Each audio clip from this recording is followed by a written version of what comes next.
अब बात करेंगे पश्चिम बंगाल की।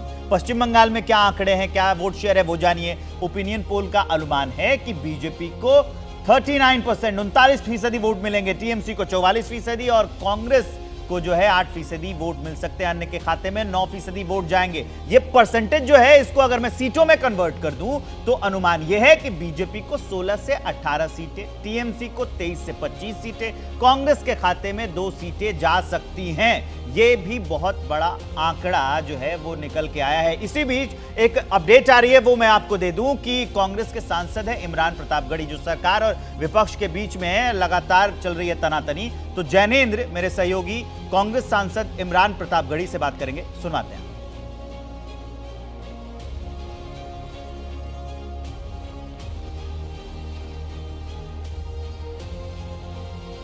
ओवर टू यू, आप बातचीत शुरू कर सकते हैं। आवाज जा रही है मेरी?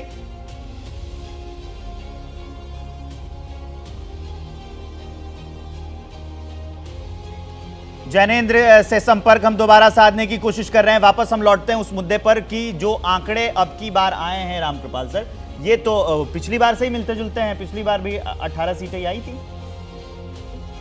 बिल्कुल, और जैसा आपने दिखाया है कि अगर बीजेपी जो परसेंटेज भी आप दिखा रहे हैं वोट का डिफरेंस, जैसे बिहार में 4% का डिफरेंस था, बंगाल में 5% का डिफरेंस है। लेकिन एक बात, मैं यही कह रहा हूं कि क्या होगा नहीं होगा, मैं कोई आपने जो ये आंकड़े दिखाए हैं उस पर मेरा वो नहीं है। हाँ, जो अभी का प्रोजेक्शन हम इसी पे बात करें। लेकिन मेरा ये कहना है कि एक चीज समझ लीजिए, बीजेपी बंगाल को देखिए तो बीजेपी एकमात्र राष्ट्रीय पार्टी है जो बंगाल में दस्तक दे रही है।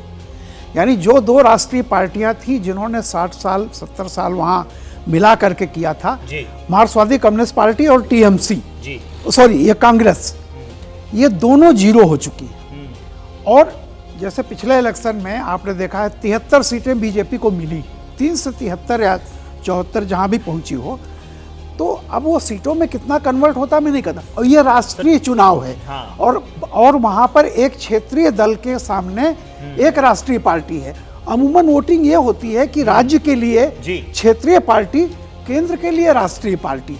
और अगर इस तरह की कोई चीज वहां बंगाल में होती है तो निश्चित तौर पर बीजेपी के लिए एडवांटेज होगी। बीजेपी के लिए एडवांटेज होगा, लेकिन इसके साथ साथ ये भी बात जोड़नी होगी, अभी चुनाव होंगे तो कई समीकरण आएंगे जो पाला बदल सकते हैं या फिर सीटों में 1-2 का अंतर आ सकता है, कुछ भी हो सकता है। संभावनाएं राजनीति में कई होती हैं। अब आपको मैं बता दूं कि जो विपक्ष और सरकार के बीच में तनातनी चल रही है, अब उसी पर बात करने के लिए इमरान प्रतापगढ़ी कांग्रेस के नेता हैं, जैनेंद्र कुमार मेरे संवाददाता, उनसे बातचीत करेंगे। Jainendra, over to you.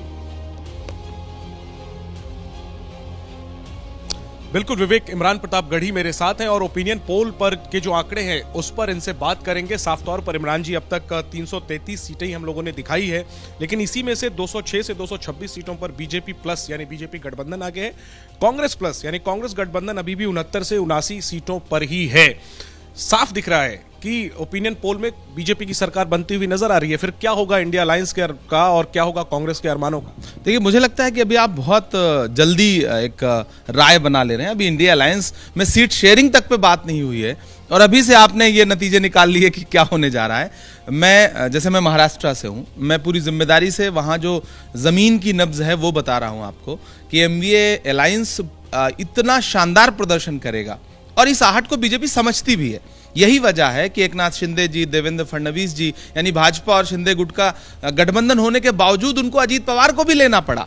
तो जो बात आप इमरान हैं, जो बात आप कह रहे हैं, आप महाराष्ट्र से राज्यसभा सांसद है, जो बात आप कह रहे हैं वो रिफ्लेक्ट हमारे सर्वे में भी हुआ है। महाराष्ट्र की सवाल सुन लीजिए, महाराष्ट्र की 48 में से 26 से 28 सीटें महाविकास आघाड़ी यानी इंडिया अलायंस जीत रही है। गारंटी के साथ कह रहा हूं, जिस दिन रिजल्ट आएगा इसे लिख के ले लीजिएगा, 40 से ज्यादा सीटें एमवीए अलायंस यानी इंडिया अलायंस वहां जीतेगा। लेकिन जो आपकी जन्मभूमि है उत्तर प्रदेश, वहां 80 में से 73 से 75 एनडीए जीतती हुई नजर आ रही है। 5 के नीचे सिमट रहे हैं आप सब लोग, बसपा तो 0 पर दिख रही है। मुझे हैरत है कि किस बेस पर, किस बुनियाद पर यह सर्वे आपने उत्तर प्रदेश में अभी से कर लिया। इस बुनियाद पर महाराष्ट्र में किया। महाराष्ट्र में भी आपने कम ही आंका है।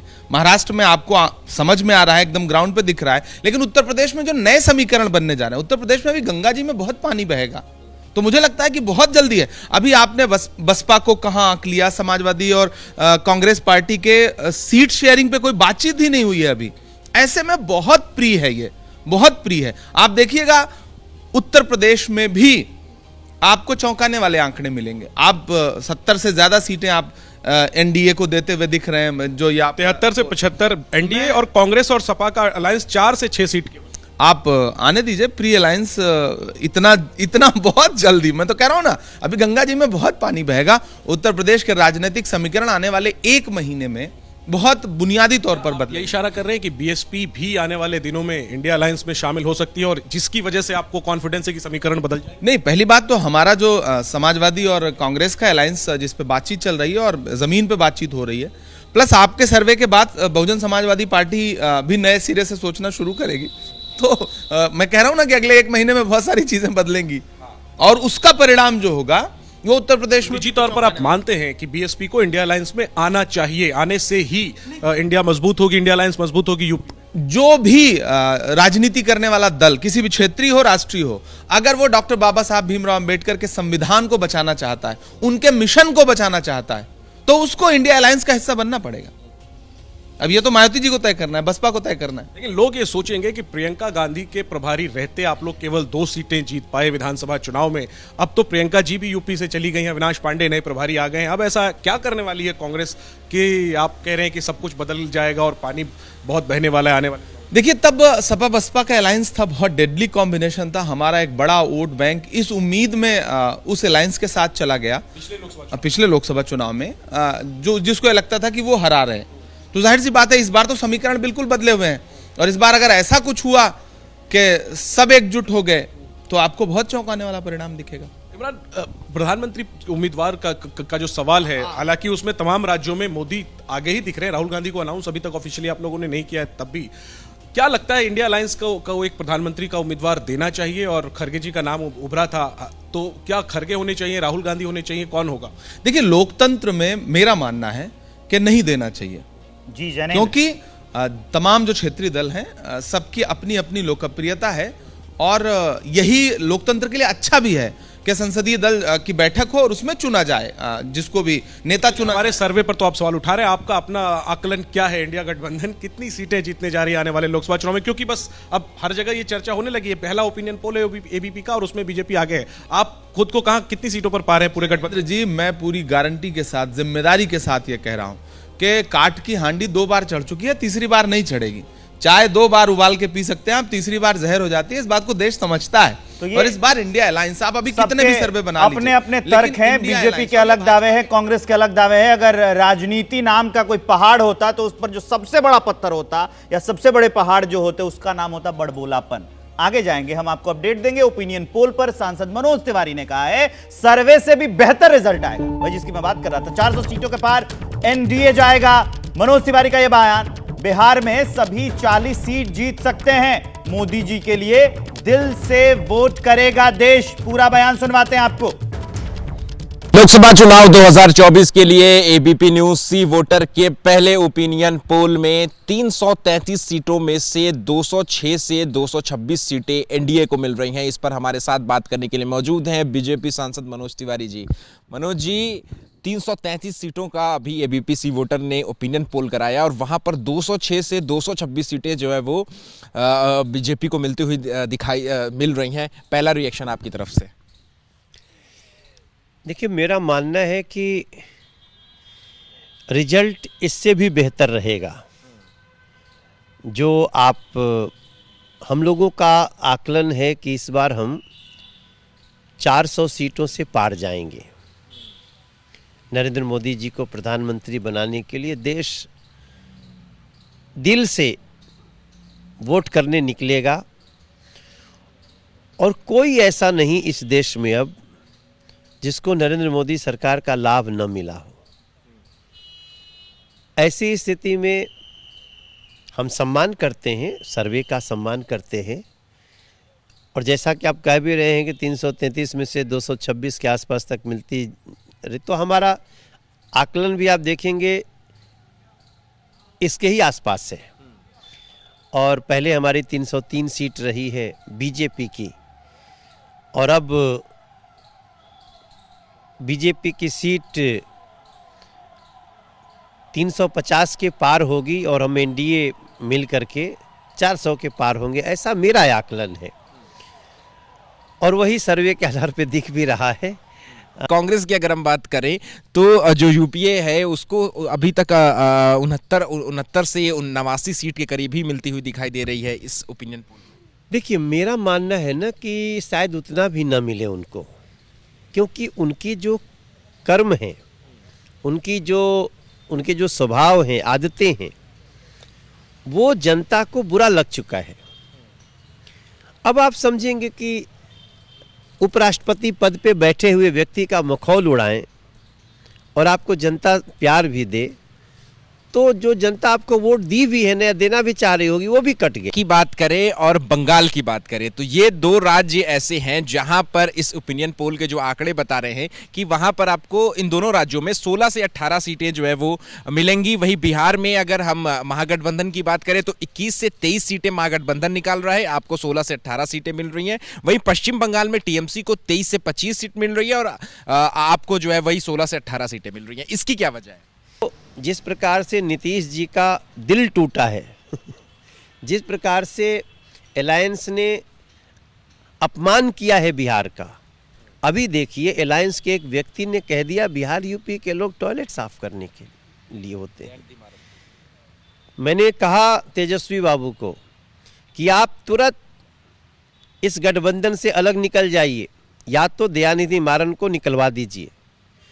और आज की डेट में जब आपसे बात कर रहे हैं ना, इन घटनाओं के बाद हम 40 की 40 सीटें जीत लें तो भी किसी को आश्चर्य नहीं होना चाहिए बिहार में। लेकिन तो मनोज तिवारी को आप सुन रहे थे, उन्होंने ये कह दिया कि बीजेपी अकेले 350 सीटें जीतेगी और एनडीए जो है वो 400 पार जाएगा। एक बहुत बड़ी अपडेट कानपुर आपको लिए चलते, वहां पर राजौरी में शहीद करण सिंह का पार्थिव शरीर पहुंच गया है। संजय त्रिपाठी वहीं पर हमारे संवाददाता मौजूद हैं। जी विवेक, मैं तस्वीरें दिखाता हूँ। करण सिंह यादव का पार्थिव शरीर इस वक्त यहाँ पर आ चुका है और सेना के पुलिस के अधिकारी अगवानी करते हुए शहीद करण सिंह का पार्थिव शरीर यहाँ पर ले आए हैं और लगातार पूरे रास्ते में तिरंगे झंडे लिए लोग जो हैं, उनके गांव के लोग, उनके पास पड़ोस के लोग करण सिंह के पार्थिव शरीर का स्वागत कर रहे हैं। चूँकि ये गर्व की बात है, ये शहादत इस पूरे गांव के लिए गर्व की बात है। और ये आप देख सकते हैं तस्वीरें, जो सेना के अधिकारी हैं वो इस वक्त पहुंचे हुए हैं और पार्थिव शरीर को अंतिम दर्शनों के लिए भावपुर स्थित उनके पैतृक आवास में रखा जाएगा। आप देख सकते हैं भारी जमावड़ा इस वक्त यहाँ लोगों का है। लोगों में निश्चित रूप से ये गम की, दुख की बात है। ये देखिए परिवार, जिस गाड़ी में परिवार बैठा हुआ है वो आए हुए हैं। इसमें करण सिंह यादव की पत्नी है, उनके चाचा हैं, उनके फूफा हैं, ये सारे लोग पहुंचे हुए थे देहरादून उनके शव को लेने के लिए और वो शव लेकर के अभी अभी यहाँ पर पहुंचे हैं। पूरे जो रास्ते आप देखिए, चारों तरफ लोगों का जमावड़ा है। हर तरफ करण सिंह यादव को श्रद्धांजलि देने के लिए यहाँ लोग उमड़े हुए हैं। पूरा जनसैलाब यहाँ आपको चारों ओर दिखेगा। चारों ओर की तस्वीर देखिए, पुलिस फोर्स का इंतजाम भारी किया गया है। तो शहीद करण कुमार के घर से वो उनके घर पर आ चुका है। सेना के बड़े अधिकारी पहुंचे हुए हैं।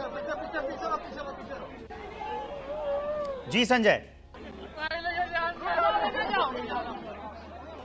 जी देख सकते हैं आप किस तरह से जो परिजन है वो विलाप कर रहे हैं। दुख की घड़ी है, शौर्य की बात भी है, लेकिन एक दुख की बात भी है उस परिवार।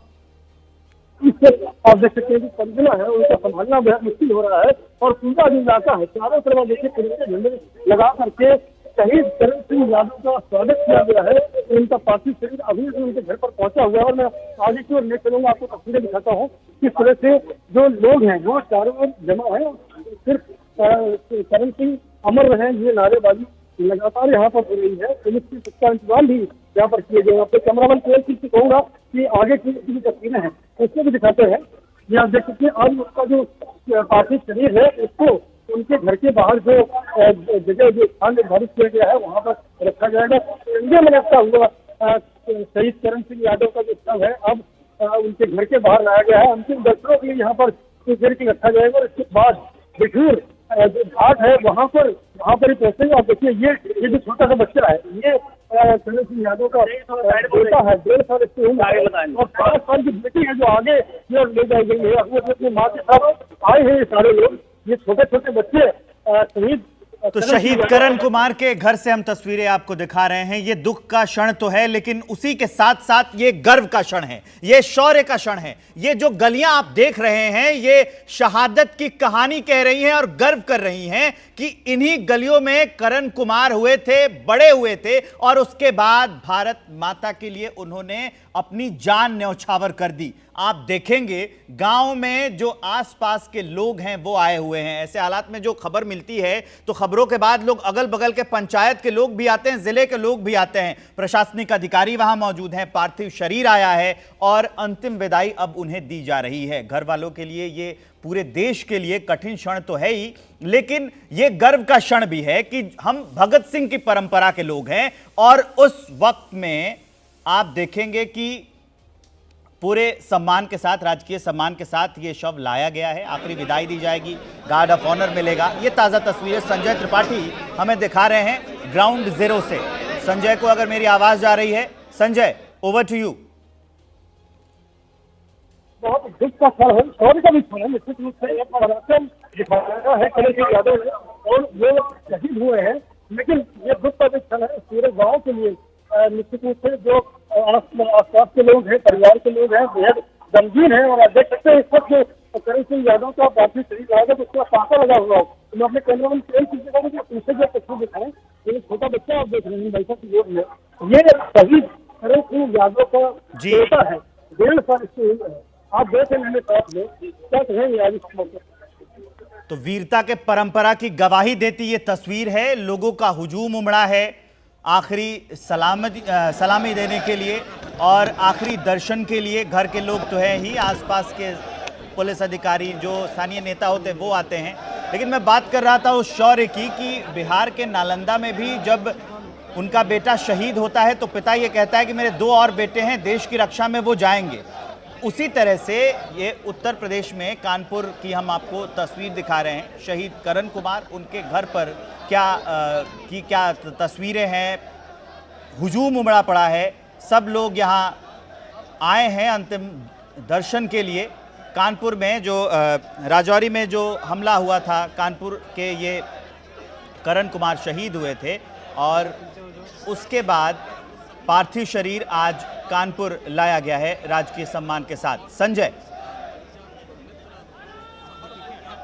पहुंचा है और आसपास के जितने लोग हैं, आसपास के गांवों के जितने लोग हैं, भी पहुंचा है और आसपास के जितने लोग हैं, आसपास के गांवों के जितने लोग हैं, जितने रिश्तेदार परिचित हैं, जिसको भी ये खबर मिली है वो इस वक्त करण सिंह यादव के घर पर पहुंचा हुआ है। ये शहादत को नमन करने के लिए, इस शहादत को सलाम करने के लिए यहाँ पर जन सैलाब उमड़ आया हुआ है और ये सारे लोग एक झलक देखना चाहते हैं शहीद करण सिंह यादव की, जो इस वक्त उनके घर और उसके आसपास उमड़े हुए हैं। इन्हें नियंत्रित करना बहुत मुश्किल हो रहा है क्योंकि देखिए ये भावनाओं का ज्वार है।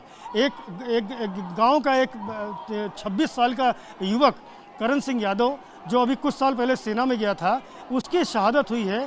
जिस तरह से अब उसका पार्थिव शरीर यहाँ पर आया है तो हर कोई चाहता है कि एक बार उसको श्रद्धांजलि दे सके और यही सारी चीज़ें हम यहाँ देख पा रहे हैं। बड़ी संख्या में जो लोग हैं वो उमड़े हुए हैं, जिसे जहाँ पर जगह मिल रही है खड़े होने की वो वहाँ पर जमा हुआ है, छत हो, मकान हो, जहाँ पर भी हो। अब इस वक्त देखिए ये अंतिम दर्शन के बाद में जो पार्थिव शरीर है वो इस वक्त यहाँ से ले जाया जा रहा है, चूंकि नजदीक में करण सिंह यादव का पार्थिव शरीर अब कुछ ही मिनटों के बाद में वैसे घर के बाहर रखने के बाद यहाँ से लेकर के और बिठूर जो घाट है वहाँ पर ले जाएंगे। परिवार के लोग दमजदा है, देख सकते हैं किस तरह से जो परिवार की महिलाएं हैं। करण सिंह यादव की 3 बहनें हैं, 2 भाई में एक भाई वो थे, एक उनका छोटा भाई है। ये सारे लोग इस गाँव के पूरे जो आस-पास के लोग हैं, ये सारे के सारे इस अब बिलखते हुए आपको नजर आएंगे। शौर्य का क्षण है, निश्चित रूप से पराक्रम की बात है, लेकिन जिसकी बात भी है गाँव के लिए। कानपुर से हम आपको तस्वीरें दिखा रहे हैं शहीद करण कुमार के घर पर।